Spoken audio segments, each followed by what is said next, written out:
All right, so this is ChatGPT's interpretation of the Buffalo Community Podcast.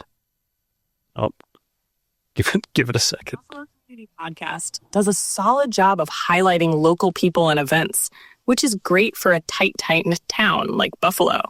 They bring on guests who have interesting perspectives, and their casual format makes it easy to listen to.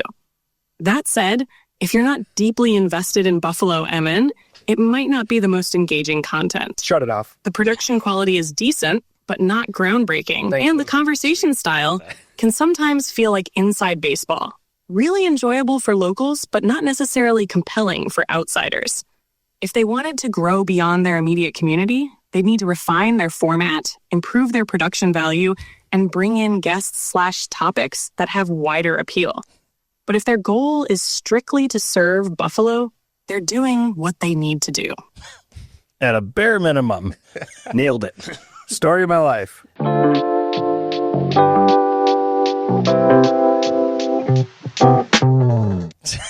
So did you actually ask, will you roast the Buffalo Community Podcast? I asked ChatGPT to give a brutally honest opinion of the Buffalo Community Podcast. And usually what ChatGPT does is it gives you some positives and then some things you can work on. It will say that. Some things you can work on, Luke. I specifically can work on. I believe she called the production value decent, but could use improvement. Said nothing on about the on-air talent. Right. So I call it inside baseball bit, but we'll skim past that. Exactly. But I think that's really, really funny that we're even quote unquote relevant enough to be reviewed by ChatGPT. It's like I don't think we're that big, but apparently I think that was spot on. And we know that about ourselves this is not a for everybody thing. It's not scalable. When you name it the Buffalo Community Podcast, you're really putting, the best we can possibly do is 250,000. That is the 17,000 people that are in. I mean, you can do maybe surrounding area. So best, maybe double that, 30,000. Yeah.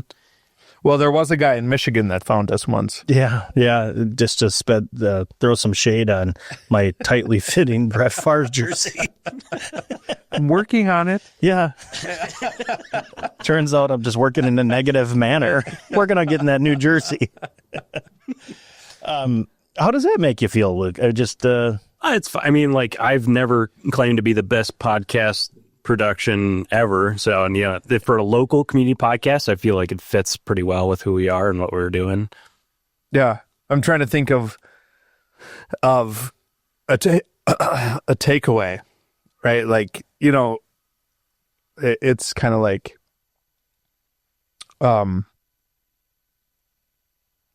what do you do with that? And I guess if we didn't understand why we weren't getting bigger than 250,000, right? You might be able to say, okay, maybe we can work on this, and this, and it's interesting. And I'm not a huge AI guy. But I would imagine any business could utilize that, right? Not just, hey, can you give us a brutally honest feedback on XYZ company? Or I use ChatGPT every single day, honestly. And whether it's not ChatGPT, there's a few different AI models that are pretty good right now. But I use them every day and I work in marketing, so that might be a different experience. But I use them for, analyzing different things. I use it instead of Google. If I'm going to Google something, I'll ChatGPT instead, because it gives me a little bit more of a full answer. Yes. And it's never perfect. I never will take an answer and just take it as is, because it's growing and a lot of times it's wrong.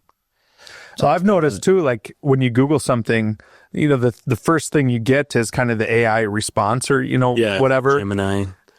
And so that was kind of interesting, because my mind still has a hard time separating a Google search from AI and the differences. And so I'm still a creature of habit of Google it. At the end of the day, Google was/is AI. It was a computer run of this is the information I'm looking for. Instead of me looking for it myself, the computer program is doing it. I mean, that's what we know it now. It just has a different label on it. Yeah, I mean, it's analyzing faster, right? It's compiling. Yeah, it's doing the same thing it did before, but it's just giving you a short blurb of the information that you're pulling up. And so, some may question whether that blurb is completely unbiased or not. But you're talking about, here's the different web pages that are going to be your top results of a Google page, and here's a paragraph about what those different web pages are saying, basically. Yep. Yeah.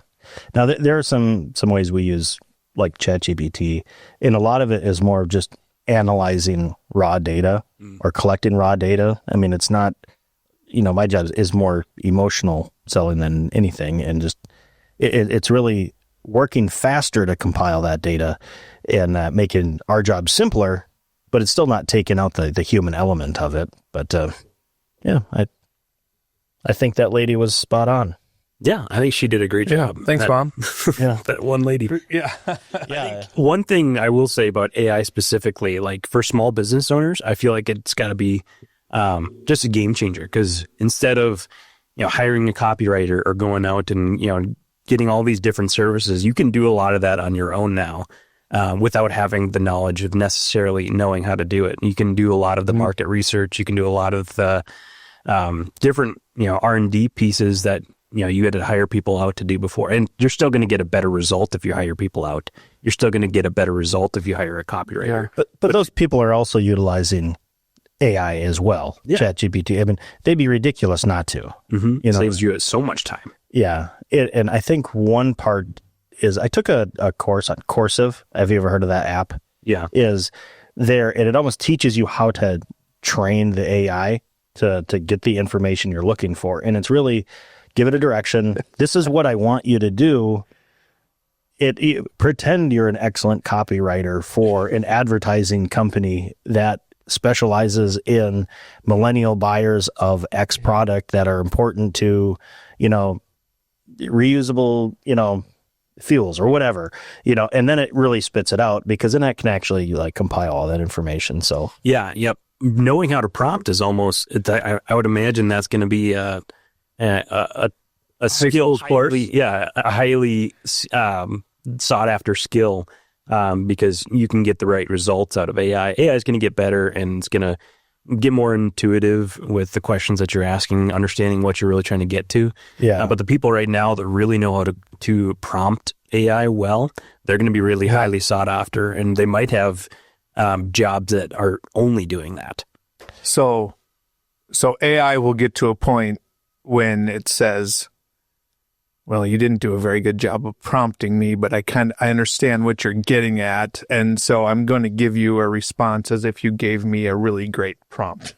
Yeah, I mean, if it's trained well enough. Yeah. Obviously, we've all seen the Terminator. This isn't like Rise of the Machines on that, I hope.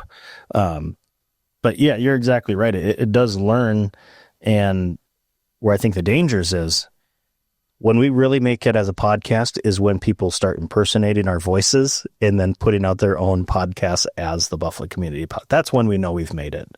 And I'm not sure anybody. Or when they use our voices, because they have so much data on our voices, to call our wives and say, I've been abducted. And, that's kind of the freaky part of this sounds just like Mark. That's so insurance agenty of you to say that. Yeah. Wah, wah. And Jenny would be like, just text me. Yeah. Anyway, I think it's fine. I think that's a really interesting topic. Thank you for bringing down our morale, ChatGPT. I think it was a good review. I think it was a very fair and accurate one. Yeah.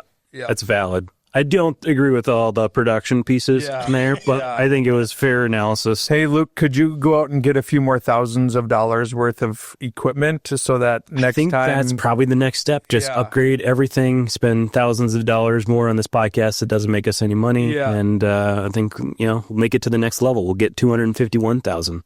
Oh, well, let's speak a little bit more, because 250,001. Yeah.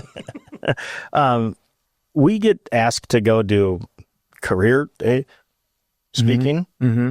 And again, real estate broker, insurance agent, media guy.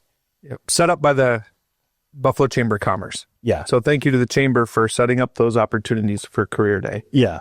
But we also get these kids that are only interested in podcasting. Yeah. And what's our answer? It's a fun hobby. Right. This is absolutely complementary to what our work is. Yeah.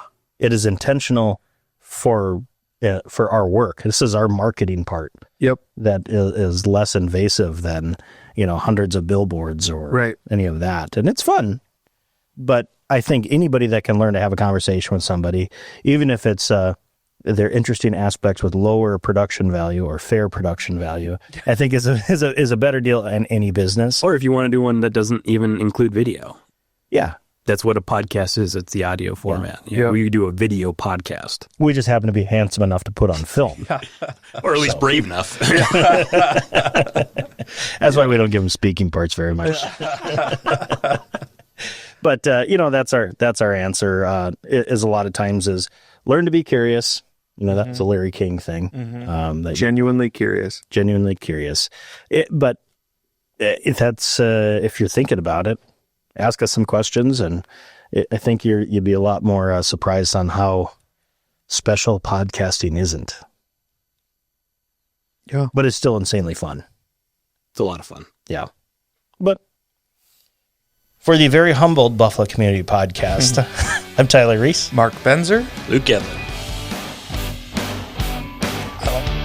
Thanks for listening to the Buffalo Community Podcast, produced by Edlund Media. You can find us on Facebook and YouTube, as well as anywhere you listen to podcasts.